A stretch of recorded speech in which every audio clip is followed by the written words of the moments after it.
Så vil jeg gerne fortælle om det her billede, som hedder Velkommen til Harby. Og vi har lidt information om forfatteren og titel og årstal og hvorfor det blev malet. Billedet her blev malet af Ole Sporing i 1979.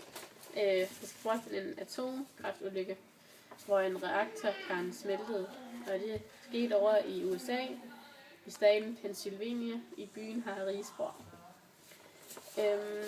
Ole Sporing, han er en dansk maler og grafiker. Han er gået på Kunstakademi, hvor han var professor i malerkunst. Skønt han er meget opmærksom for tilværelsens absurde sider. Han har samtidig været aktiv inden for demokratiet, hvor han har indtaget vigtige pladser. Generelt udtrykker han sin bekymring for den sociale udvikling og klodens truende klimatiske tilstand.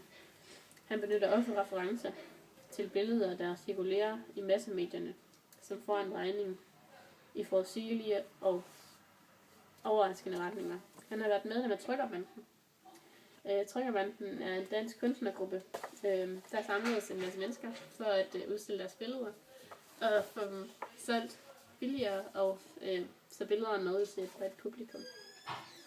Han har også været medlem af Grønningen, som er den næstældste og største danske kunstnersammenslutning, og den ligger i København.